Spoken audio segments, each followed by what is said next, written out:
सभी साथियों को नमस्कार। युवा मंच के यूट्यूब चैनल पर आप सभी का स्वागत है। मित्रों, आज हम बात करेंगे आप लोगों से माध्यमिक शिक्षा सेवा चयन बोर्ड से संबंधित एक बड़ी खबर है। उम्मीद करता हूं कि आप लोग वीडियो को अधिक से अधिक शेयर करेंगे, लाइक करेंगे। अगर आप चैनल पर जुड़ना चाहते हैं तो चैनल को सब्सक्राइब कर लीजिए ताकि आपको ऑथेंटिक सूचनाएँ मिलती रहें। आइए देखते हैं आखिर वो सूचना क्या है। तो उस पर हम लोग चर्चा विशेष तौर से करेंगे कि एक समायोजन को लेकर के क्या हुआ है। जैसा कि आप सब स्क्रीन पर देख रहे हैं, लखनऊ से खबर है। कैबिनेट ने माध्यमिक शिक्षा सेवा चयन बोर्ड प्रयागराज द्वारा प्रशिक्षित स्नातक एवं प्रवक्ता श्रेणी में चयनित अभ्यर्थियों के अभ्यर्थन निरस्त होने के मामले में निदेशक माध्यमिक को अधिकृत किया है। इसके अनुसार प्रशिक्षित स्नातक एवं प्रवक्ता श्रेणी में चयनित अभ्यर्थियों के आवंटन के बाद कार्यभार नहीं ग्रहण करने या उनका अभ्यर्थन निरस्त होने पर अभ्यर्थी का समायोजन किए जाने के लिए बोर्ड नियमावली में संशोधन को मंजूरी दे दी है। अब समायोजन का कार्य शिक्षा निदेशक माध्यमिक कर सकेंगे। अभी तक यह कार्य माध्यमिक शिक्षा सेवा चयन बोर्ड कर रहा था। तो आप लोग इसके बारे में तो आप लोगों ने स्क्रीन पर देखा कि चयन बोर्ड जो समायोजन कर रहा था, अब आपको चयन बोर्ड की जो है लगातार फिरकियां लगाने की ज़रूरत नहीं है। अब सीधे सीधे आप शिक्षा निदेशालय पर जाएंगे, शिक्षा निदेशालय के द्वारा ही यह कार्य होगा। तो समायोजन के जो भी साथी हैं, लगातार उनके संघर्ष को युवा मंच टीम ने एक बल दिया है। और आज ये जो देख रहे हैं आप, तो आप लोगों को हताश निराश होने की ज़रूरत नहीं है। जो भी साथी समायोजन को लेकर के हैं, उन पदों पर सीधे शिक्षा निदेशक से संपर्क करें। उम्मीद है कि जल्द आपका समायोजन हो सकता है। अब हम बात करेंगे उत्तर प्रदेश लोक सेवा आयोग को लेकर के, LTGIC खास तौर से लोक सेवा आयोग। उसके बाद आपको बता दें कि BDO, ये दो भर्तियां हैं।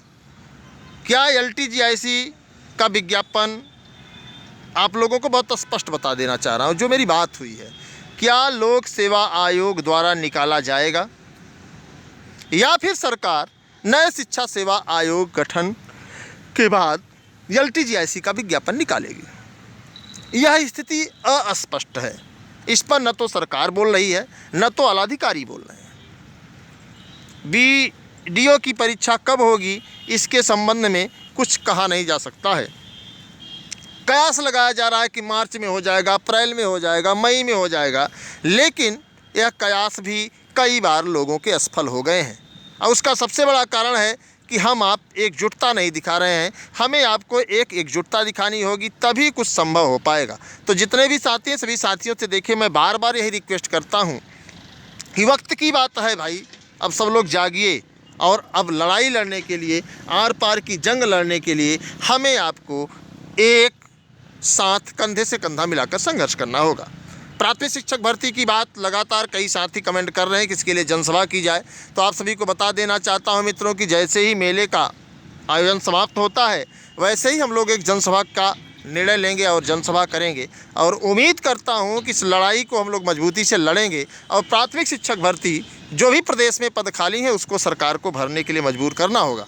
तो जो भी साथी, हम चाहेंगे कि आप लोग अधिक से अधिक संख्या में जुड़ें। देखिए, जब तक आप जुड़ेंगे नहीं, जब तक आप एक दूसरे के पैरेलल नहीं होंगे, जब तक आप एक दूसरे के समक्ष नहीं होंगे, तब किसी भी दशा में हम लोग इस लड़ाई को नहीं लड़ सकते हैं। तो चाहे प्राथमिक शिक्षक भर्ती की बात हो, चाहे LTGIC की बात हो, चाहे TGT की बात हो, किसी भी परीक्षा की बात हो, हमें आपको एक साथ कंधे से कंधा मिला करके चलना होगा। वरना हम आप जानते हैं कि हमारी आपकी संख्या, हमारी आपकी जो गैदरिंग है, बहुत कम होती है और सरकार रोजगार के सवाल को नज़रअंदाज कर रही है। तो आप लोग अपना सहमति दीजिए, बाकी आपके मन में है। और आपको पता भी है कि हम लोग जब लड़ते हैं तो हम जेल भी जाते हैं, मुकदमा भी झेलते हैं और सरकार जो है पीछे भी हटती है। तो हमें आँख बिचौली का खेल नहीं खेलना चाहते, हम आपका टाइम बर्बाद नहीं करना चाहते। हम चाहते हैं कि जब हम लोग लड़ें तो उस पर कुछ न कुछ निकल करके आए। एडेड जूनियर शिक्षक भर्ती भी विवादों के घेरे में है। मैंने कल शाम के वीडियो में आप लोगों को स्पष्ट बता भी दिया था। कई लोगों की क्रिया प्रतिक्रियाएँ भी हमारे अगेंस्ट हैं, होनी भी चाहिए, क्योंकि आप जितना बगावत करेंगे उतना मैं सक्रिय रहूँगा। तो अब ऐसे समझिए कि एडेड जूनियर शिक्षक भर्ती भी एक लंबे पचेड़े में फंस चुकी है। उसमें कई वाद हैं जिसके बारे में आप लोगों को जानकारी है, और जब तक सभी वाद निस्तारित नहीं होते हैं तब तक आप लोगों को बता दें, किसी भी दशा में, किसी भी हाल में जूनियर शिक्षक भर्ती पूरे होने की फिराक में नहीं है। अब हम बात करेंगे तदर्थवाद पर। एक विस्तृत चर्चा हमारी आपकी होनी है मित्रों। हमने आपसे कहा था कि तदर्थ को लेकर के हम लोग लगातार सक्रिय हैं। हाँ, कुछ चीज़ें प्राइवेसी में होती हैं, उसको हम छुपा कर रखते हैं और लड़ते भी हैं, और मजबूती से हमने लड़ा भी। और आपको बता दें कि चाहे सरकार के वकील से मिलकर के या सिस्टम से मिलकर के तदर्थवाद को हमने समाप्त करने का पूरा प्रयास किया है। और आज आपको बता दें कि तदर्थवाद समझ के चलिए कि समाप्त हो गया है। रहा सवाल सीटों में जुड़ने का, तो इसका एक लाइजन नहीं बन रहा है। कल भी मैंने माध्यमिक शिक्षा सेवा चयन बोर्ड में बात की और लगातार हमारी बात हो रही है, लेकिन जो लाइजिंग होनी चाहिए, जो बातें होनी चाहिए मित्रों, सामने नहीं आ पा रही है। अब क्यों नहीं आ पा रही इसको मैं भी नहीं बता सकता हूँ, लेकिन बड़ा कष्ट इस बात का है कि हम आप नौजवान हैं, युवा हैं, बेरोजगार हैं, हमारी आपकी एकजुटता नहीं दिख रही है। तमाम लोग कहेंगे कि आंदोलन का एक ट्रेजेडी होती है, आंदोलन का एक रहस्य होता है कि आंदोलन कब, कैसे, कहाँ किया जाए।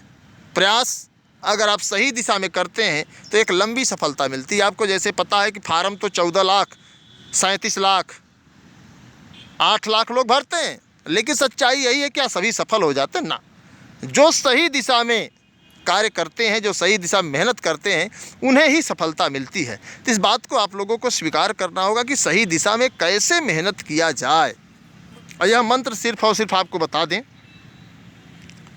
कि युवा मंच टीम ही जानती है, युवा मंच टीम ने लड़ा है, कई बार आप लोगों ने देखा भी होगा। मुझे बार बार इस चीज़ को कहने की ज़रूरत नहीं है।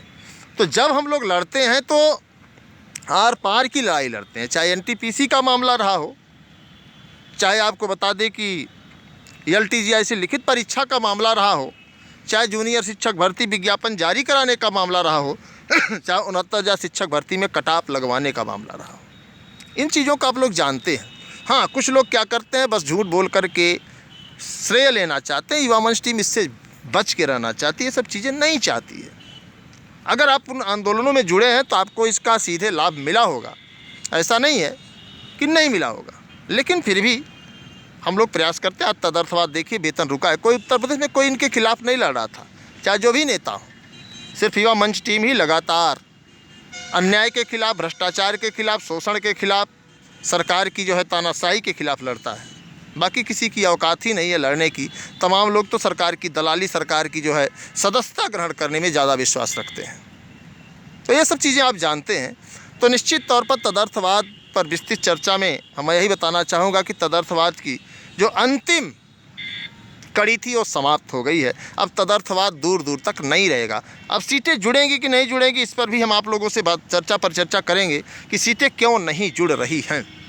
उसका सबसे बड़ा कारण है कि माननीय न्यायालय के द्वारा यह शब्द नहीं कहा जा रहा है कि सीटों को जोड़ा जाए। क्यों नहीं कहा जा रहा है? क्योंकि माननीय न्यायालय का यह निर्णय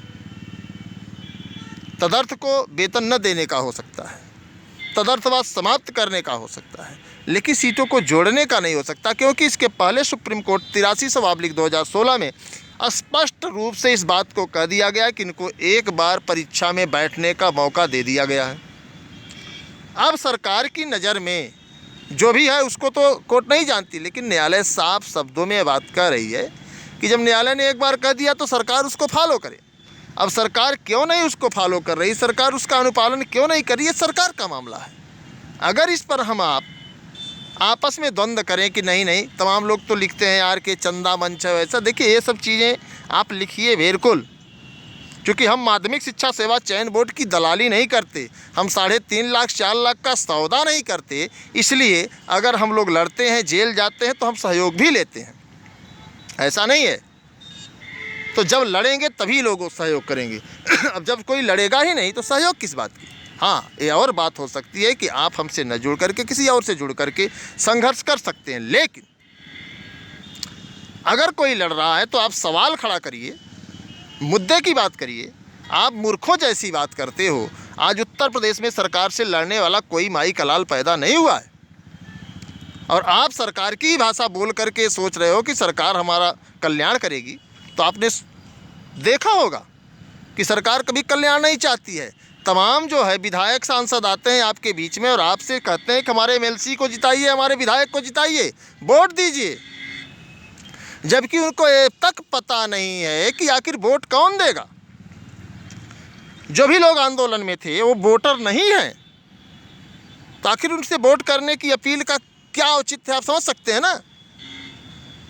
तो इन सभी चीज़ों को आपको जानना होगा। अगर आप इतने भी आपकी चेतना नहीं है तो मुझे तो कुछ कहना नहीं है, आप खुद समझ जाइए कि आप क्या हैं। आप चेतना विहीन हैं, आप चेतना शून्य हैं, ऐसे कुछ भी संभव नहीं है। और आप सभी को मित्रों बहुत स्पष्ट रूप से मैं बता देना चाहता हूँ एक बात साफ शब्दों में, कि हमें आपको किसी भी लड़ाई को मजबूती से, और आपको बता दें कि केवल भौकाल के लिए नहीं, उसके बहाल के लिए लड़ना होगा।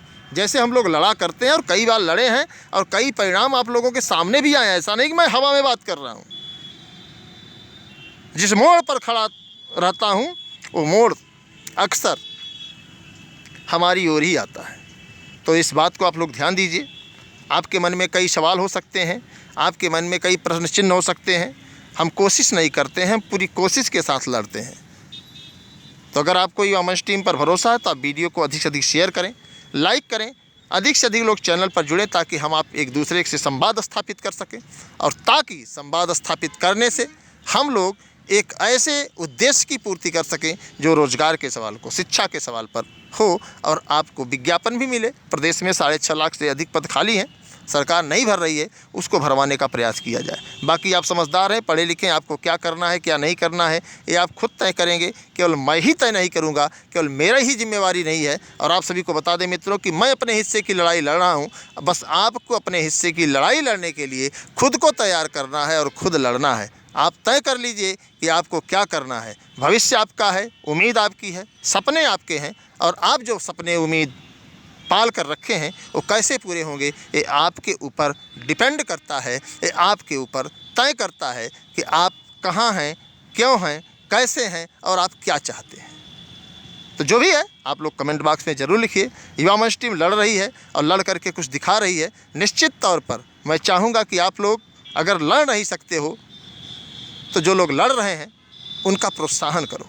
मैं भी नहीं, कोई भी हो सकता है। प्रोत्साहन नहीं कर सकते हो तो आप उनकी टांग मत खींचिए, क्योंकि उनकी टांग खींचने से बेहतर है कि आप उनको आगे की ओर पुश करिए कि आपके लिए लड़ रहा है।